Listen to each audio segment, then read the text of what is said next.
জয় হিন্দ। এই ভিডিওর মধ্যে আমরা জানবো যে মোবাইল, কম্পিউটার, ল্যাপটপ এর মধ্যে প্রসেসরের কাজ কি, প্রসেসর কীভাবে কাজ করে। তো প্রথমে চলে আসি আমরা সিপিইউ। সিপিইউকে বলি সেন্ট্রাল প্রসেসর ইউনিট। এর প্রধানত তিনটি কাজ, একটি হচ্ছে হিসাবের ক্ষেত্রে, আরেকটি হচ্ছে মনে রাখার জন্য, আরেকটি হচ্ছে যে কন্ট্রোল করার জন্য বা পরিচালনা করার জন্য। তো হচ্ছে হিসাবের ক্ষেত্রে আমাকে বলি অ্যালগোরিদম, যেমন কত স্পিডে হিসাব দিতে পারে সেটাকে বলানো হচ্ছে। যেমন হচ্ছে যে 2+2 ঝটাম করে বলে দেবে 4। এখানে যদি বলা হয় যে 20 গণিত 20 কত, তখন 400। কত স্পিডে দিচ্ছি, স্পিডে অ্যান্সার দেওয়াকেই মানে প্রসেসিং বলে। প্রসেসিং মানে কত স্পিডে দিচ্ছ। এরপরে চলে আসে, এরপরে একটা প্রধান অঙ্গ আছে যে মেমোরি ইউনিট। মেমোরি ইউনিটে কী করে যে ওর সমস্ত তথ্যগুলো কত স্পিডে দেয়।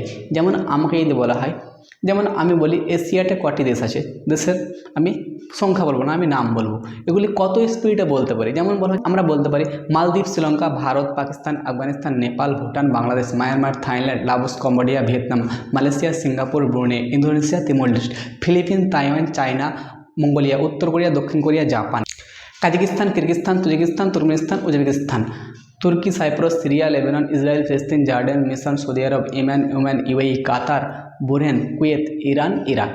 এগুলো হচ্ছে এশিয়ান দেশ। এগুলো কত স্পিডে আমি বলছি সেটাই হচ্ছে যে প্রসেসরের কাজ।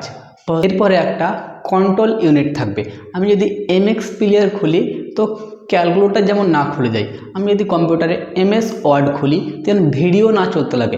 আমি যদি কম্পিউটারে যদি গান বাজাই তো জেরক্স মেশিন দিয়ে যেমন মানে পেপার না বার হয়ে যায়। তো সেটাকে কন্ট্রোল করার একটা ইউনিট থাকে। যেমন ধরো আমার হাতকে আদেশ দিলাম কানকে ধরতে, পা যেমন না উঠে আসে, পা তো আমার উঠেও আসতে পারবেও না, চেষ্টা করে যদি এবার, সেটাকে বলছে কন্ট্রোল ইউনিট।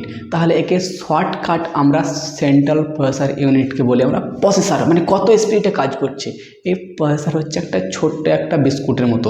প্রথম যখন প্রসেসর হয় তখন একটা মানে সিম্পলি এরকম একটা প্রসেসর ছিল, কিন্তু ইঞ্জিনিয়ারদের মানে বস থেকে তো কাজ নেই, আর আরও উন্নত করার জন্য একে ভাগ করতে লাগে। কিভাবে ভাগ করতে লাগে হচ্ছে dual core, quad core, octa core.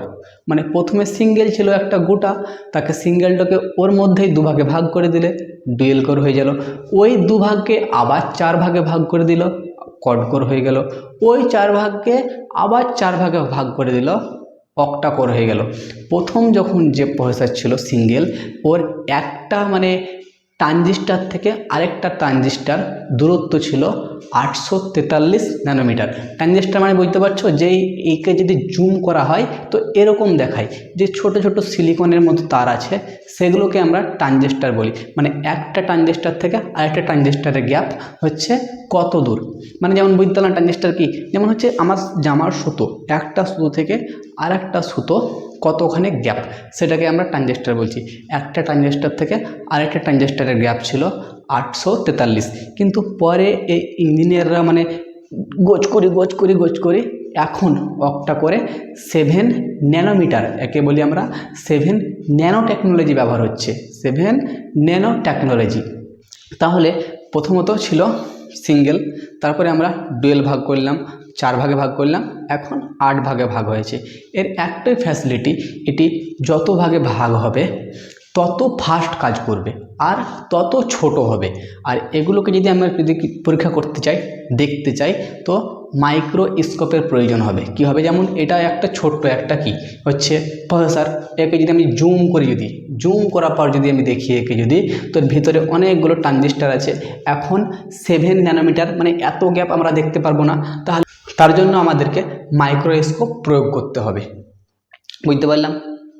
প্রসেসরের কাজ কি, মোবাইল, কম্পিউটার, ল্যাপটপে প্রসেসর কাজ কি করে। যেমন ধরো হচ্ছে যত প্রসেসর আপডেট হবে তত স্পিড কাজ করবে। যেমন ধরো এখন অক্টা কোর চলছে, অক্টা কোরে ফোনে আমরা মানে একসঙ্গে অনেক রকম কাজ করতে পারবো। যেমন ধরো আমি গেম খেলছি, গেম খেলার সঙ্গে আমি ডাউনলোডে রেখে দিয়েছি, হোয়াটসঅ্যাপে মেসেজ ঢুকছে, ফেসবুকে নোটিফিকেশান ঢুকছে, ফ্লিপকার্টে নোটিফিকেশান ঢুকছে, আমার মানে ভিডিও কল ঢুকছে।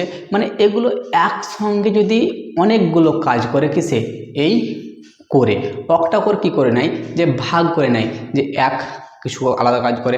মানে যেমন 8 ভাগে তো ভাগ হয়েছে, 8 ভাগের মধ্যে প্রথমে যে 1 নম্বর থাকে ও ফেসবুক দেখছে, 2 নম্বরে মানে ইনস্টার নোটিফিকেশান দেখছে, 3 নম্বরে পেটিএমের নোটিফিকেশান দেখছে, 4 নম্বরে যে আছে ও গেম দেখছে, 5 নম্বরে যে আছে হোয়াটসঅ্যাপে যে মেসেজ সেন্ড হচ্ছে রিসিভ হচ্ছে ও দেখছে, মানে একসঙ্গে অনেকজন অনেক রকম কাজ করছে প্রসেসর, সেটাই বোঝাচ্ছে। প্রথমে যখন সিঙ্গেল প্রসেসর ছিল, ডুয়েল কোড ছিল বা কোয়াড কোড ছিল, তখন একসঙ্গে এত কাজ হতো না। তখন আমরা গেম যখন খেলতাম, গেম খেলার সঙ্গে যদি ফোন ঢুকিয়ে দিত তো মোবাইল হ্যাং করতো। তো এখন অক্টা কোর, তার মধ্যে 7 ন্যানোমিটার মানে 7nm টেকনোলজি সব থেকে বেশি মানে ফাস্টলি কাজ করে। তো আমরা যখন মোবাইল কিনতে যাবো তখনই আমরা দেখে নেব যে অক্টা কোর এক দেখব, একটা হচ্ছে যে 7nm টেকনোলজি কি সেটা দেখে নেব। এর সব থেকে বেশি চাপ পড়ে ভিডিও এডিট করতে আর গেম খেলতে। গেম খেলার সময় যদি ফোন ঢুকে যায় তখন গেমে মানে মোবাইলে প্রসেসরে অনেক চাপ পড়ে। আর তার থেকে বেশি চাপ পড়ে ভিডিও এডিট করার সময়। মানে আমি অনেকগুলি ছোট ছোট পার্টে যে ভিডিওগুলো তৈরি হয়েছে সেগুলোকে একটা লাইনে র্যান্ডারিং করে বার করে নিয়ে আসবো যখনই, তখন মোবাইলের প্রসেসর মানে কেঁদে দেয়, মানে এর মানে অবস্থা সিরিয়াস হয়ে যায়। তো যখনই মোবাইলে ভিডিও এডিট করবো তখন আমাদেরকে অন্য কোনো কাজ না করা দরকার, সিম্পলি যেমন শুধু ভিডিও এডিট হয়। তারপরে এরপরে বুঝবো যে আমরা একটা হচ্ছে যে থ্রেডিং টেকনোলজি ভার্সেস হচ্ছে যে কোর। থ্রেডিং কী করে, যেমন হচ্ছে একটা থ্রেডিং টেকনোলজি, একটা হচ্ছে যে প্রসেসর। থ্রেডিংয়ের ধরো দুভাগে ভাগ হয়েছে, মানে উপরের অংশটা মানে একটা যদি থ্রেডিং প্রসেসর যদি হয়, তো উপরের অংশটা মানে একে ফিজিক্যালি ভাগ করা হয়নি, একে মানে মনে করো ওপরটা হোয়াটসঅ্যাপ কাজ করবে আর নিচেটা ইনস্টাগ্রাম কাজ করবে। বলছে আমাকে ভাগ করতে হবে না, আমাকে একটা কাজ দিন দাও, আমরা দুভাগে ভাগ করে নেবো। মানে অলরেডি ও দুটা আছে প্রসেসরের মধ্যে, দুটা কোর আছে। তাহলে সিঙ্গেল যদি হয় দুটা কোর, এরকম যদি ডুয়েল লাই যদি এটা, তাহলে 4 মানে কোয়াড করে মতো কাজ করবে, কারণ ও তো নিজে থেকেই ভাগ করে নিচ্ছে, ওর দায়িত্ব আছে। আর কেউ যদি 4 যদি লেয় প্রসেসর, এই থ্রেডিং প্রসেসর, তাহলে কি করবে 4 থ্রেডিং প্রসেসর অক্টা করে মতো কাজ করবে। আর কেউ যদি এই থ্রেডিং প্রসেসর যদি 8 নেয় তাহলে কি হবে, এটা মাল্টি প্রসেসর হিসাবে কাজ করবে, কারণ 8-এর পর আর নাম রাখা হয়নি, মাল্টি প্রসেসর হিসাবে কাজ করবে। এবার কেউ যদি কোর ভার্সেস মানে থ্রেডিংয়ে একটু দাম কম আসে আর কোরে একটু দাম বেশি, কিন্তু থ্রেডিংয়ে যদি কি হয় ডবল কাজ করে। মানে কোরে যদি অক্টা কোর কেউ যদি নেয় আর কেউ যদি থ্রেডিং 4 নেয় প্রসেসর, তাহলে ওর মনে করো প্রায় একই রকম মানে অক্টা কোরের মতো কাজ করবে। এবার যদি কেউ মনে করে যদি অক্টা কোর থ্রেডিং করে নেব, তাহলে ওর মাল্টি কোরের মতো কাজ করবে। এরপরে আমরা চলে আসি যে কম্পিউটারের সবথেকে বেশি ইন্টেলের প্রসেসর ব্যবহার হয়। প্রথমে ইন্টেলের i3 ব্যবহার মানে চালু হয়, তারপরে i5 আসে, তারপরে i7, i9 লেটেস্ট। যত লেটেস্ট হবে তত বেশি কাজ করবে আর তত স্পিডলি কাজ হবে। কারণ যখন কারণ তুমি মনে করো যে 2018-তে যে গাড়ি বার হয়েছিল 2024-এ সেম একই বার হচ্ছে, কিন্তু ওর থেকে কিছু আপডেট থাকছে। তো সবসময় আমরা যখনই কোনো কিছু মোবাইল কম্পিউটার ল্যাপটপ কিনতে যাবো তো আমরা লেটেস্ট ভার্সন আমরা দেখব, তাহলে আমাদের মোবাইল কম্পিউটার একটু ফাস্টলি কাজ করবে, স্লো কম বাড়বে, হ্যাং কম হবে। বুঝতে পারলাম? জয় হিন্দ।